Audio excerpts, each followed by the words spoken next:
और चलिए मेहमानों से आपको रूबरू कराते हैं। IG R K. भार्गव जी हमारे साथ हैं, रक्षा विशेषज्ञ हैं। आर.के. भार्गव साहब, बहुत स्वागत आपका। Colonel TP. त्यागी जी हैं हमारे साथ, रक्षा विशेषज्ञ। कर्नल साहब, आपका बहुत स्वागत है।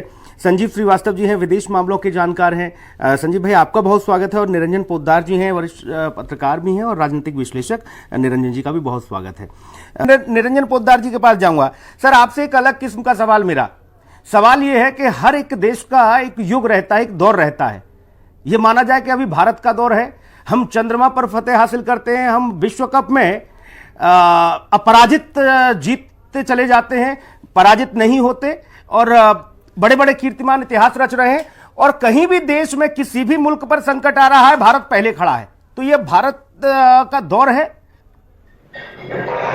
देखिए सुनील जी, निश्चित रूप से ये आपको और हमारे को गौरवान्वित करने का और रोमांचित करने का एक युग है। निश्चित रूप से आज जिस तरीके से भारत एक जमाने के अंदर, आप ये मान के चलिए, केवल सहायता लेने के दृष्टिकोण से विश्व बिरादरी के सामने खड़ा होता था और सांप सपेरों का देश माना जाता था और बहुत ही अनकल्चर्ड जिसको हमारे भारत को समझा जाता था, आज कहीं ना कहीं जिस तरीके से विश्व बिरादरी में हमारी धमक बढ़ रही है और साथ में चाहे हमने जो कोरोना महामारी के टाइम पे भी हमने जो विश्व की सहायता की, लोगों को दवाइयां भेजी, यहां तक कि अमेरिका तक को हमने दवाइयां भेजी। और उसके बाद में जिस तरीके से G20 का भी सम्मेलन हुआ सुनील जी, और उसके अंदर जो एक आप ये मान के चलिए कि जिस तरीके से समझौते हुए और उसके अंदर एक विचार बना कि भाई भारत से लेकर के और मिडिल ईस्ट से होते हुए और यूरोप तक एक कॉरिडोर बनेगा। तो कहने का तात्पर्य ये है कि कुछ जो देश है, जो जिसको कहते हैं विस्तारवादी देश, उनके यहाँ कहीं ना कहीं थोड़ा सा मन में तकलीफ होती है। और आज सुनील जी अगर हम बात करें हमास की, इजराइल की, फिलिस्तीन की, थोड़ा सा इसके अंदर भी मैं कहना चाहूंगा, इसके अंदर भी देखिए जो विश्व की महाशक्तियां, जो बड़े देश जिनको बोला जाता है, जिनके ऊपर जिनकी पूरी विश्व के अंदर एक थानेदारी चलती है, उनको कहीं ना कहीं उनके अंदर एक वर्चस्व की लड़ाई होती है। दूसरी तरफ देखेंगे तो रशिया आज यूक्रेन के बीच में फंसा हुआ है। तो जैसे मेरे पूर्व वक्ताओं ने कहा, उसी के अंदर मैं कुछ चीज और जोड़ना चाहता हूं।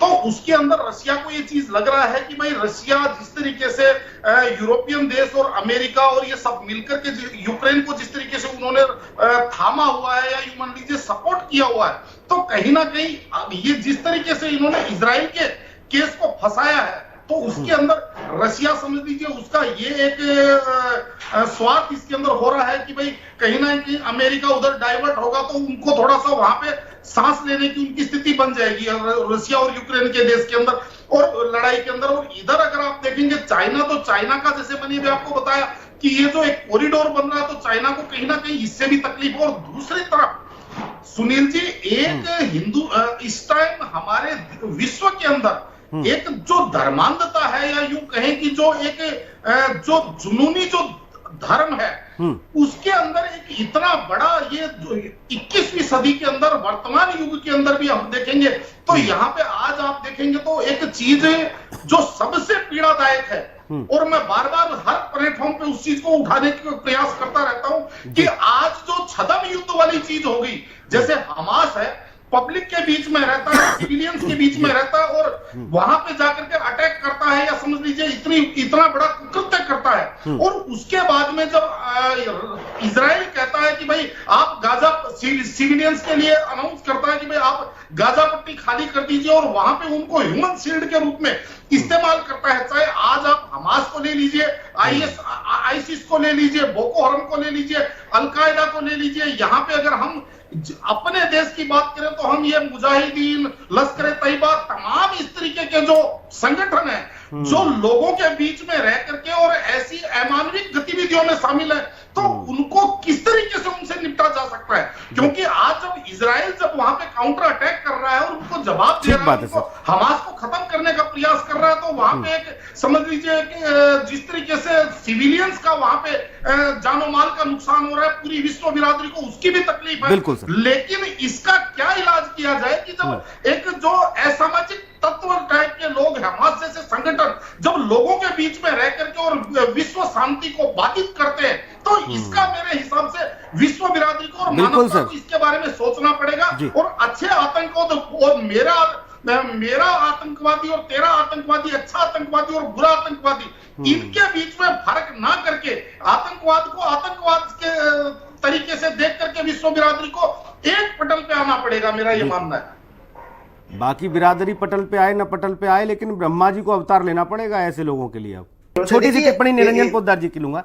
सर, कोई धर्म नहीं सिखाता है कि आप हिंसा करिए, किसी के साथ किसी की जान लीजिए या किसी पर जुल्म गारत कीजिए, कोई धर्म नहीं सिखाता।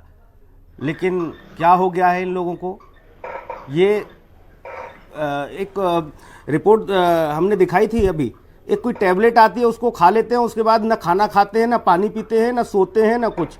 गन दे दो हाथ में, दिन रात बोले ये रिमोट की तरह, रिमोट से नहीं संचालित होती, रोबोट टाइप ऐसे दौड़ते रहते हैं।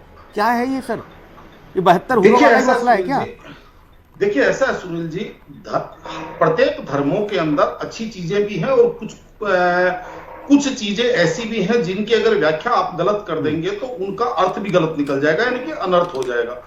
अब हम अगर भारत की बात करें, जैसे अभी आपने चर्चा करी, तो आपको मैं बताऊं, एक वर्ग यहाँ पे भी ऐसा उत्पन्न हो गया है जो कसाब से लेकर के आज तक हर उस चीज का समर्थन करता है, ना उसके अंदर कुछ गलत ढूंढता है, ना उसके अंदर कुछ सही ढूंढता है, केवल धर्मांध होकर के, और वो उसका समर्थन करता है, जो बहुत चिंता का विषय है। रही बात अगर हम विश्व बिरादरी की बात करें, तो आज जो आपने कहा कि कोई भी धर्म जो है वो हिंसा नहीं सिखाता या इंसानियत की बात करता है, लेकिन मैं आपको एक बात बताऊं, उसी धर्म में से कुछ व्याख्याएं ऐसी करके जिस तरीके से पूरे विश्व को एक तरह के आप ये मान के चलिए हिंसा के अंदर निकलने के लिए तैयार है। आज अगर आप देखेंगे आंतरिक रूप से देशों को प्रभावित आज फ्रांस है, वो इस चीज से पीड़ित है। बिल्कुल सर, जैसा बोएंगे वैसा काटेंगे ना सर। आज स्थिति देख तो रहे हैं ना आप।